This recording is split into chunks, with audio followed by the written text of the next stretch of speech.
started. Beautiful. All right, we're right on time, and hopefully people are going to join us. I have with me Dr. Adam Schulte. Nailed it. First try. Give it up. And we're discussing knee health and injury prevention, some of the medical interventions in cases of injuries that are not necessarily helped with different rehab modalities. So before we start, we'll take this opportunity to ask Dr. Schulte about, why don't you tell us about yourself? Wow. Okay. Quick and dirty, born and raised here in Orange County. Only left really to do med school, residency, and fellowship. Boomeranged back around because I missed having a coast. This is where I've started to set up my roots as being a family medicine and sports medicine specialist. I do everything but the scalpel. So I did my residency training in family medicine. That's what most people associate as being like a GP. So anything from the usual metabolic stuff that we see, like diabetes, high blood pressure, high cholesterol, coughs, colds, simple scrapes, cuts. And then I decided to do an additional training in primary care sports medicine, which is like orthopedic surgery, but everything minus the surgery. And like you were talking about, that field has started to expand and grow rapidly with the new innovations in regenerative medicine like platelet-rich plasma and stem cell treatments, and it's a really cool time to be a doctor, and especially in that field. Absolutely, and I'm so excited to see that someone like you, with having all the tools necessary and available to you to prescribe medication, you have chosen the route to go with prevention in mind, and going with alternative using medication and obviously surgery as the last alternative before things have been exhausted. So this is very exciting. I feel very blessed to have come across Dr. Schulte here, and him having accepted my invitation to be interviewed.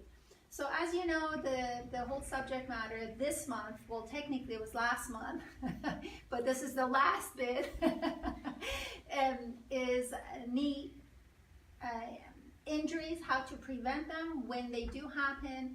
What are some of the things that you do once rehab has not been helpful or has not been utilized?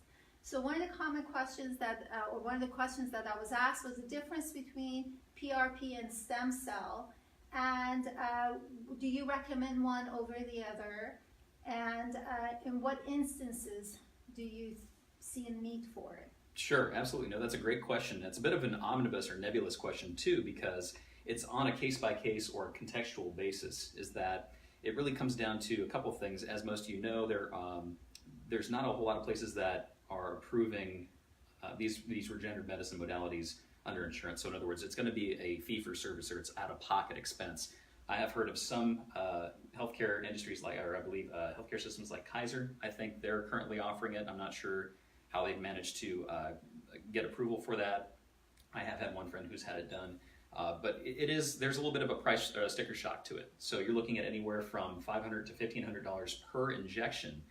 And doctors, thankfully, seeing the utility of these modalities, have now started to offer certain pricing programs that allow it to be more affordable, so people who are interested in seeking these out don't have to go from zero to surgery. And that's one of the reasons why it's so utilitous and why we're so excited to have it as a tool in our tool belt, because we don't want patients to go to surgery. One of my form letter responses is that once you take away the factory default, you can't get it back. So this is especially true like with spinal surgery. I'm sure you've seen this plenty of times, is doctors who get really aggressive with like laminectomies and taking pieces out. You don't just regrow those back. Once they're gone, they're gone. At least at this current day and age. Hopefully, with new innovations that come out, tissue engineering and such, hopefully we'll see a day and age where we can maybe someday put those missing pieces back. But PRP, I think, is probably the most widely utilized because it's the most affordable. Essentially what a doctor will do is he'll draw a small amount of blood, put it in a special centrifuge, and it will separate the different layers of the blood. And the part that we want for the PRP is literally the P part, the platelets. And platelets normally don't activate unless there is an injury, or a certain degree. That's the common inflammatory cascade that takes place and the different chemicals that are involved. So we take a shortcut and we add an activating reagent. Usually it's like a calcium citrate reagent, and add it to the platelet layer, and that activates the platelets. That causes them to open their floodgates and release all the good growth factors. So platelet-derived growth factor, endothelial-derived growth factor, a whole host of these different growth factors that help regenerate damaged tissue. And with PRP, it's being used in sort of a cookbook fashion, really, and it's kind of followed this progression of different case-by-case and anecdotal evidences that we've seen all across the world. I mean, really, the regenerative medicine community is a global community. And one of my mentors, who's a fellow osteopathic physician named Steve Sampson, he's the CEO and medical director of the Ortho Healing Center, not too far in Santa Monica. And he founded the Orthobiologics Institute, which is an annual conference that brings in these doctors from all over the world to talk about, hey, we did this study, here are the findings. Hey, we found another study in South Korea. This was a 20 sample size, and even though it shows promising results, we need larger sample sizes to gain more power behind those statistical results. So it's really great. It's like a family reunion of docs with like-minded approaches to orthobiologics, but sharing kind of like their tricks of the trade. So there are different combinations of PRP with stem cell with mesenchymal stem cell, or bone marrow aspirate concentrate. So I'd say those are the three big ones: PRP, BMAC, and then adipose-derived stem cell. And that's kind of the funny 2-for-1 that most people see in that, especially our female patients, is that to extract the the adipose-derived stem cell, you have to do a little mini lipo. And it's all just under vacuum suction. It's not like a typical lunchtime lipo like you get here in Newport Beach. You basically insufflate the abdomen, or the part of where you've taken the sample from, with a anesthetic that numbs the area, and you harvest the fat cells. And kind of like with the PRP, you spin them down or manipulate them according to FDA guidelines, because there are pretty strict guidelines here in the US of what you can and can't do to extract those cells. But mesenchymal stem cells and adipose-derived stem cells are blank cells. They are literally just, they're not directed as to what direction, they're undifferentiated cell lines. Mm-hmm. And so injecting them into an area of interest like the knee, the hip, places where we typically see some of these chronic wear and tear injuries that people want to avoid getting full prosthesis on, the goal is to introduce them to a cell line to then teach them and say, you are going to become a cartilage cell. You are going to become another cell. And so especially too in areas where we have bone-on-bone arthritis and we need to try to regenerate that cartilage, that's where most of the literature and studies are going towards, is what is the right formula to help find something that can regenerate or regrow, like we were talking about that example with lammies, is what can regrow cartilage. And it's been a tough process. There's some really promising evidence. I remember reading an article on an animal study done with rabbits, like a post-mortem study, where they did a certain combination of adipose-derived stem cell and PRP. Mm-hmm. And they were able in post-mortem studies to see that they basically created an artificial defect in the femur of these rabbits. And then in a significant portion of them, they found native regrowth of that articular cartilage. That is crazy. That is amazing. But that's the encouraging part. So there's been plenty of research done in animal studies where it shows a lot of promise, but then the carryover to human studies, and we find it's not the same. But it's the first big step in that direction that leads us to that promise of, hey, maybe this will work with us.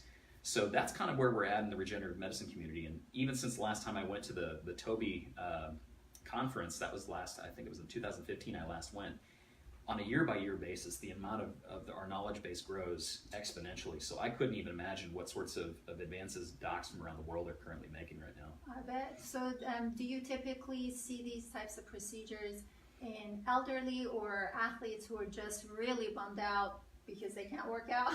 It really runs the gamut. And I think where it really drew a lot of attention was its utilization within sports, because there's a lot of disposable income that was available, and especially too at that time, the equipment that was available was very expensive to use. Most of the kits that we use to harvest the tissue and the platelets, it's a one-time use thing. It's not like you can reuse it, and the manufacturers will charge anywhere from $300 to $500 per kit, and that's just for the equipment. So when doctors, we're not gouging patients, we're really not trying to. We want to be able to utilize this technology, but we have to price it accordingly to where the equipment's still affordable, and we're still passing on a discount to our patients so that they're able to afford it and allow us to be able to do it for them.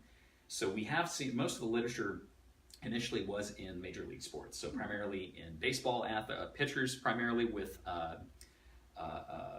medial and lateral epicondylitis, which would be golfer's elbow and tennis elbow respectively, working on the tendinoses and tendinitis from repetitive use or overuse injuries, and then also with, I believe there was a case report I worked with Dr. Sampson on a partial tear of a calcaneal tendon or Achilles tendon, utilizing just one treatment of PRP, and had 100% regrowth, native tissue, not scar tissue, native regrowth.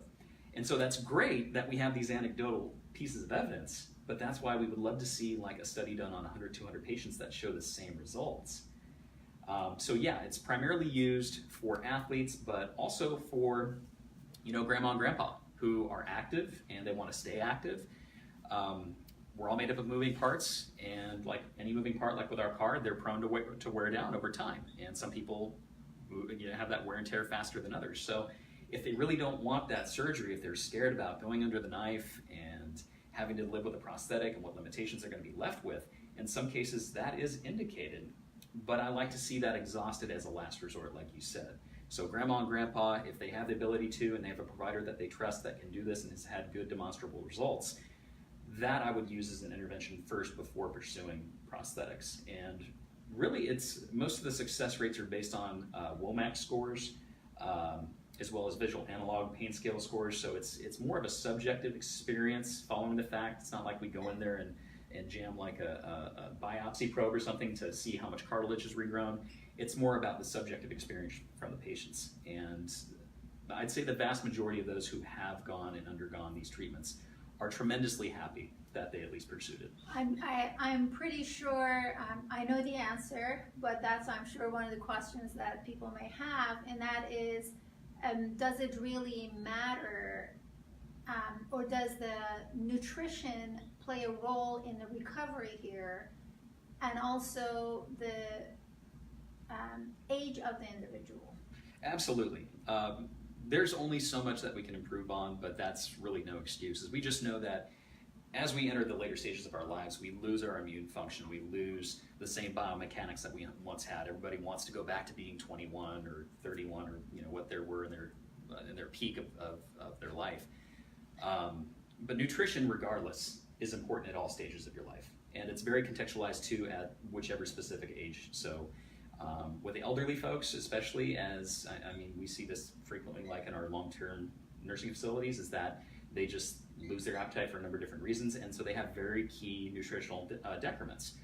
But dependent upon your age, your gender, your height, your weight, there are very specific macronutrient requirements for those individuals. So it becomes increasingly important to optimize and make sure that you're at least meeting those macronutrient requirements and not exceeding or seeing an imbalance between the two, because as soon as you lose that roughly 40-30% distribution between carbohydrate, protein, and fat, that's when you start to see the metabolic abnormalities take place. And especially too, the excessive weight issue being one of the leading causes of osteoarthritis, needless osteoarthritis and wear and tear arthritis. That's the biggest goal is to make sure that somebody is as close to their ideal body weight for their age, gender, height, and weight as possible. So it absolutely has a definitive role in the recovery process as well, and in conjunction with these treatments. That's fantastic. Now, what is typically the recovery time from, let's say, PRP when they're injected? Let's say there is a supraspinatus tear in one of the shoulder tendons. So if there's a tear there and they get injection, I have actually in my own practice, I have referred out where one injection did the magic and the patient didn't even actually end up with a surgery. It's that magical, honestly. I think it's fascinating. But and here we go, no chemicals. It's typically basically it's all you. So that should be surprising. But what is a typical recovery time or rehab time, if you want to call it that, from the point of injection until they're actually, number one, pain-free, number two, they're actually able to go back to pre-injury state? That's a great question too. Going back to what we were talking about originally, is that it is very contextual. It is very much on case-by-case basis and dependent upon the age and relative health status of that patient. The average length, if I had to throw a dart at the dartboard and say what is the average number of days or weeks, it would be roughly about 6 weeks. Most of my athletes, that's the challenge. Everybody's really eager to get jumping right back into what they were doing, so I would much rather have that challenge that I'm presented with rather than somebody not going through the necessary rehab and investing in that to ensure that the treatment that they sought out has the optimal effect. So with our athletes, and then wanting to rush back into training, because for them lost time is their livelihood, and they don't want to lose that training state. But my other formulated response that I give is short-term sacrifice equals long-term gain. It's better to take the 6 weeks necessary to go ahead and rehab that rather than take 2 weeks, not let it set, let it be a waste of time, money, energy, and resources, and be right back, or worse, to where they were prior to the treatment. So it's within usually about a week, focusing on PRP like for supraspinatus or another tendinous structure, that we get people started in PT. And we get them started primarily focusing on the eccentric or the slow stretch component of muscular movement as opposed to the concentric, because eccentric movement is what builds strength. Concentric component of muscular movement yields power.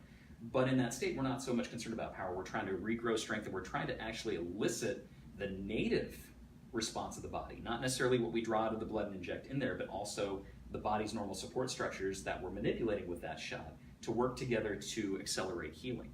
So it's a very focused procedure. Most of these PTs that are familiar with orthopods that they've worked with and have good working relationships in the area, they know they have usually a very specific protocol, and it's different for everybody. I mean, that's what's kind of nice, is that everybody has the freedom to practice and use best practice and borrow, kind of like at the Toby conferences, to borrow each other's ideas and utilize in their own practice and integrate in their own practice if it's proven successful. So it's all geared and tailored towards what's going to be, how we're going to optimize patient outcomes. It's not for our success, it's not to, puff out our chests and be like, look what I do, that's so great. It's really, it comes down to the patients that we treat. That's our goal. So once there's a rehab of the injured, let's say knee, since we're talking about the knee and joint itself, once the area, the muscle, the joints, the specific joint has been rehabbed, are they done? Are they basically, they're pretty much good to go? Is there anything else that they can do to prevent any future injury of the same joint? Absolutely. And regardless if we're talking about somebody who's sedentary or somebody who's regularly active, there needs to be a structured resistance training program. I mean, that's at the center of any other sport that you go to, whether it's the high school level or the professional level. There's a reason why that is a central component as a ancillary program to the sport itself, is to ensure that the sport-specific movements are optimized, that the athletes are as strong and stable as possible, because when you're not, what does that lead to? Yeah. Injury. That's how they get there in the first place. So, but again, even the most highly trained athletes, nobody is 100% symmetrical, right? Is that there's certain biomechanics, you can get as close to 100% as possible, but that's still predisposed. There's no athlete that's out there that hasn't had some twinge at least, or some small setback that's kept them out from their optimal or maximal performance.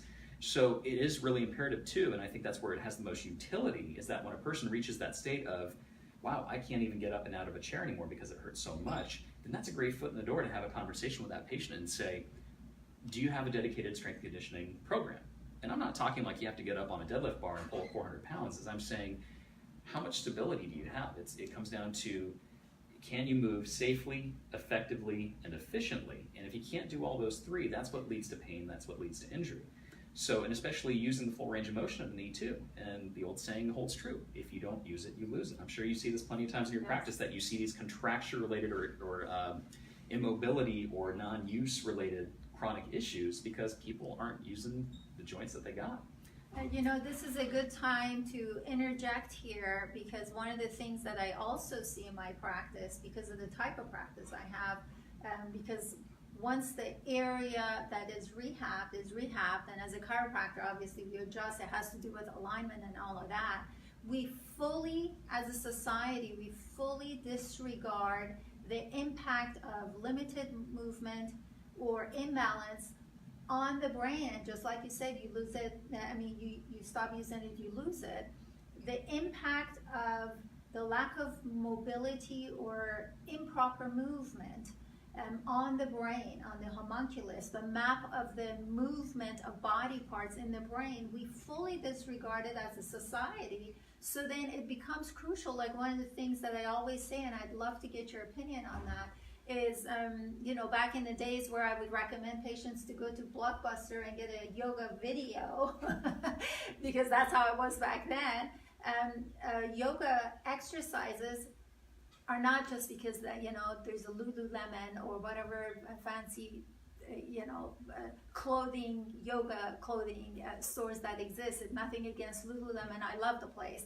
But the point here is yoga plays a huge role in activating the brain and activating the muscles. Holding the balance is so important. And my recommendation when it comes to any injury is do balancing exercises. What are your thoughts on that? Absolutely, in particular unilateral movement, as like we were talking about. It's very easy to focus on your strengths. That's kind of like what we all gravitate towards because that's what we're comfortable with, right? We want to be successful. We don't want to look awkward. We don't want to look like a baby deer trying to walk around. We want to do the stuff that we're good at. And that's especially challenging too with athletes as well, is because the tendency is focus on your strengths and improve that and maximize that. But there are little subtle nuances that you can take, and especially too with unilateral limb training. So particularly one of my favorite exercises to do as far as building up knee stability would be lunges and box step-ups. And because it focuses you to lateralize and focus, and you can easily tease out using those and see which is the dominant leg and which is the non-dominant leg. And I think if I remember correctly, the typical case with handedness, your dominant leg is usually going to be the opposite of your hand. So if you're primarily a right-handed individual, you are going to tend to see that the opposite leg or the left leg will be the dominant leg. So you're going to see people that are much stronger and much more stable as they engage in these movements, and you switch them over to the same as the dominant hand, and this thing's all over the place. Like they are doing like a serpentine sort of movement up on a box.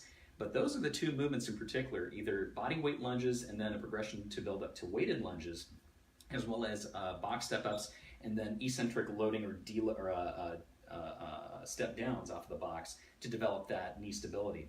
And as we're talking about knees as well, it's never just the knee. I mean, that's the topic and focus what we're looking at, but you know this as well as any other doc, is that when you do an orthopedic assessment of a targeted area that a patient's complaining of, you also look at the joint above and the joint below. The whole compartment, right? Yep. You look at the entire structure, because just because you're having pain coming from one particular part doesn't necessarily mean that's where it's coming from. So you handcuff yourself in, and also your patient too, if you completely ignore the other body structures that may be contributing to that. So in those exercises, you do engage the joint above and the joint below and the joint of interest.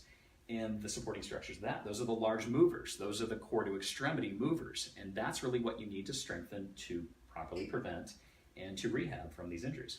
Now, from your experience and the types of patients that you see in your practice, when it comes to knee issues, is there any specific knee structure that you see more injuries for? And if so, are there any specific recommendations you have for patients or for people who are watching this video, preventatively speaking? Things that they can do to prevent injuries to those things that they can watch out for? Absolutely. I'd say your average patient, getting away from the special subpopulations like athletes, your average patient that walks into an outpatient center, it's very non-specific. It's just more of a generalized. It's atraumatic, meaning there's no precipitating trauma. They didn't fall down some stairs. They didn't bang their knee into a wall or something. No one hit him with a baseball bat. I haven't had one of those yet. That has happened. I've seen True those. Story. That's true story. But yeah, it's a very nondescript story. I'm just having trouble getting up and out of a chair, and I usually ask the focus questions I was taught in my fellowship and residency training. Do you have any catching, clicking, popping, feelings of instability? Do you have any noticeable neuromuscular weakness if there's one movement or one particular structure that doesn't feel like right? And the best question I got from one of my instructors was one simple question is, do you trust your fill in the blank? Do you trust your ankle? Do you trust your knee? That's the greatest insight to the relative degree of how confident they are in their stability. So I would say it's probably a patellar tendinosis or tendonitis. It's more of that disuse or partial use or immobility. It really is. And you know what, guys? And here's the thing. I'm not trying to sound like I'm being Mr. Judgy Judge here, but we do the same thing. I mean, I tell my patients all the time, if I walk to an exam room and they're very polite and they get up right away and they say, please have a seat, be like, dude, I sit all day long. I don't want to sit anymore. I want to stand. You're giving me an excuse to get out of my chair. So it is true that modern day society, the typical 8 to 5 schedule predisposes us to this all day long. Yeah. So we do tend to see, especially too, in contracture, basically immobilized contracture positions like this, where you're in a 90-degree holding pattern for 6 to 8 hours straight a day, is that if that's the majority of the position that you're in, you're not going through the full range of motion. That's why I love seeing a lot of these companies approving their employees who do have traditional desk jobs getting Veridesks. Yes. Is those basically the telescoping or the pneumatic desks that will raise and allow you to sit or stand in a given workday. That's been going on for about 10 years. I'm still waiting for mine. Well, hopefully. I'm gonna go to Costco here pretty soon if I don't see it. I've heard they're pretty cheap. But so basically what Dr. Schulte is talking about, I understand, but I wonder if patients understand the compartment or the section that you're referring to has to do with the quad, the front of your leg muscle, specifically connecting to the kneecap and kind of pulling it up and causing issues there. Exactly. That's like what's commonly referred to an enthesitis or enthesosis, depending upon the chronicity, if it's a week, 2 weeks, 6 months. And it's related to the connective tissue that basically the muscle will basically transfer into the tendon, and the tendon is what attaches to the bone, and that's what allows you to move. Is the muscles are the movers, and then the joint is what you move about using the muscles. So it's that attachment point, and it's typically right there on either the top or the bottom of the kneecap, again, depending upon the age and the relative activity level of the patient. But you'll take them through the whole usual workup. You do the x-rays, the joint space looks great and is well maintained. There's no acute fracture dislocation. There's no anatomic variant. There's nothing that looks unusual or that's atypical about the structures there. And x-rays only really show you bones, joints, and everything in between. They don't show you the soft tissue. Exactly. So even if, and that's the thing, is that most of these advanced imaging modalities, they're pretty expensive. And they're not really always going to tell you a whole lot. That's so right. If I scanned everybody and threw everybody an MRI, as much as all you guys love to just want to go straight to the MRI, it's not necessarily going to tell us that much more. And I know that sometimes if the level of pain and discomfort is bad enough to drive you into a doctor's office that you want everything that could possibly be done, I always tell my patients, less is more. Don't go from 0 to Right MRI. on, brother. No kidding. Don't go from No 0 to kidding. surgery. Don't even go 0 to PRP. It's like, start with seeing doc here. Start with seeing a PT. Most of us docs want you to try that, and I think probably one of the most underutilized resources that we have is physical therapy, chiro, and the manipulative medicine specialists. And it's because, I think probably because the fear of the unknown is maybe because, I don't think it's going to work. Well, how do you know? You never tried it. Well, then look at our opioid problems, right? Yeah, the quick fixes. Everybody just wants a pill from the problem. Right, There you go. right. That's how we got ourselves into this problem in the first place. Yeah, absolutely. So with the whole quad and patellar issue being the leading cause of most knee issues that you see in the practice, what's a typical sign and symptoms, or I forget about sign, symptoms as far as people are concerned? What kind of pain would they have that's like, well, that must be my quad? That's a great question, and that's usually one of the first ones I'll ask in the exam is give me a description of the pain. Is it sharp? Is it burning? Is it electric? Is it a dull ache? Is it a combination of any of those? What kind of pattern does it follow? What movements make exacerbate it or make it come on more readily? What makes it better? So it's usually like a dull ache. It's this kind of generalized, dull, nondescript sensation. In the front or back or all around? It's usually more in the anterior compartment, more anywhere from either the sides, the middle, the outside, or directly over the front, but more often than not, between those three, it's definitely going to be more anterior, I think. And it's like we're going back to. It's all based on primarily immobilization. The things that tend to exacerbate them more are being in a seated position for a prolonged period of time. Wanting to get up. And wanting to get up. Or that's the irony of it, is that patients will tell me, I just had this maybe a couple days ago, and they said, if I sit for too long, it feels bad. I was like, somebody's trying to tell you something up here. That poor brain is trying so hard. So now, what are your thoughts on, well, obviously in these instances, it's very clear that it's a lifestyle issue. So we've got to fix the lifestyle, and then we got to address the issue at hand, and obviously preventatively, strengthen the area that's weak. In my practice, the associated problem with pretty much every knee issue, short of an acute trauma, has to do with the IT band. Mm-hmm. That sucker is so tight. And I really feel stretching is not going to work too well. I recommend foam rolling, but then I've got my own version of doing things. So what are your thoughts on that? I'm a big fan of foam rolling. There are three pieces of equipment. That's the way to do it. There are three, and as long as guys, don't get creative. Don't start making up your own thing. Making sure you're talking to Doc or myself and asking first, because there's a lot. The great thing about living in the information age that we do, there's a ton of freely available information, but there's also a lot of bad information. Oh, no And there are kidding. people who make bad information sound good, but there's really no substantiation or evidence-based findings that would support their assertions. So it's really important too for people with practical experience like Doc and I here that we know what works, we know what doesn't, we know what's too aggressive, we know what is intuitively beneficial to the patient. So you're absolutely right with the IT band. And I'm very interested to hear what some of your kind of approaches are with that. But I'd say the three biggest pieces of equipment are, I recommend foam rollers, the lacrosse ball, and a piece of PVC pipe, just standard 3/4 inch PVC pipe. And that's especially useful for mobility of the shoulder, but foam rolling especially too for just gross manipulation of some of these tense structures like IT bands. And like we were talking about, people who sit all day, the IT band is in a relative state of contracture in the seated position, and that's what's gonna light up if you just leave it there for No 6 to 8 hours. So your IT band is this band right over here, so it's going to keep wanting to pull the knee out, so all the inner structures are going to react to it, so there's a constant fight on the outside and inside, and obviously the outside part is winning. So bottom line is the knee is under a lot of pressure, and so if it's under pressure, it's only a matter of what inside the knee structures, your meniscus, your collateral on the sides, whatever the case may be, are going to be damaged as a result of that. What is your recommendation for people in general? You know, not everyone, like you said, is an athlete. Not everyone is elderly. Mm-hmm. When they get off, I mean, you have to sit. Everyone has to go to work. So, Right. once weekend warriors, what are your thoughts on that? On the weekend warriors, I'll back it up and I'll just say, as far as general recommendations, just move. We're not designed to sit. We're designed to Oh move. my God, I loved you and I love you more. We have joints because joints move. They're not meant to be We're holding meant still. to move. Exactly. So it doesn't matter. Find a routine. We've had this discussion before, but I've been working closely with the CrossFit community for the past 7 years.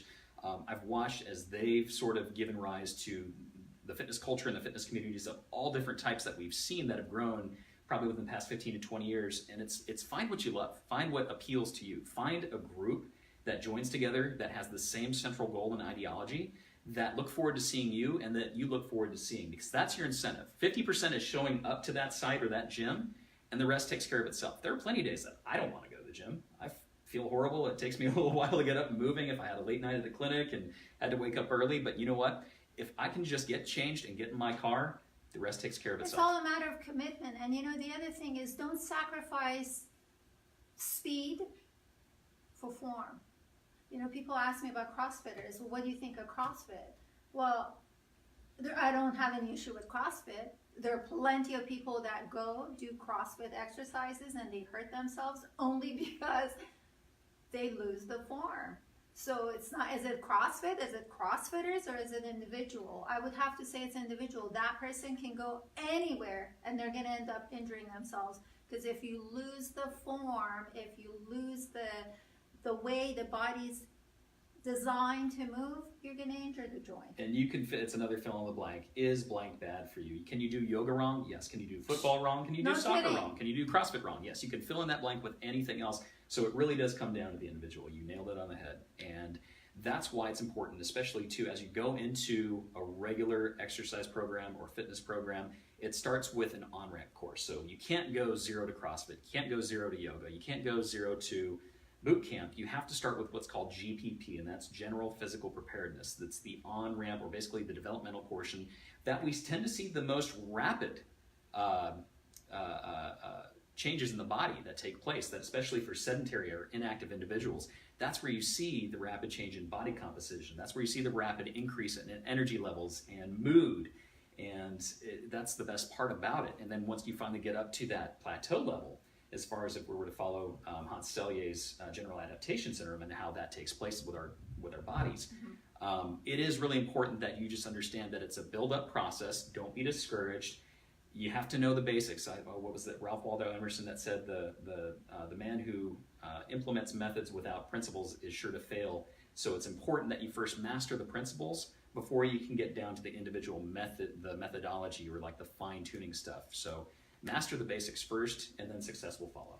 And just for those of you who are not necessarily super athletes or do heavy duty, like Dr. Schulte mentioned, CrossFit or exercises or category of exercises like that, the best thing to do is when you go to the gym to look at the diagram. You don't need to do the origin and insertion of the muscle. You don't even need to know the name of the muscle. Just see where it's connecting.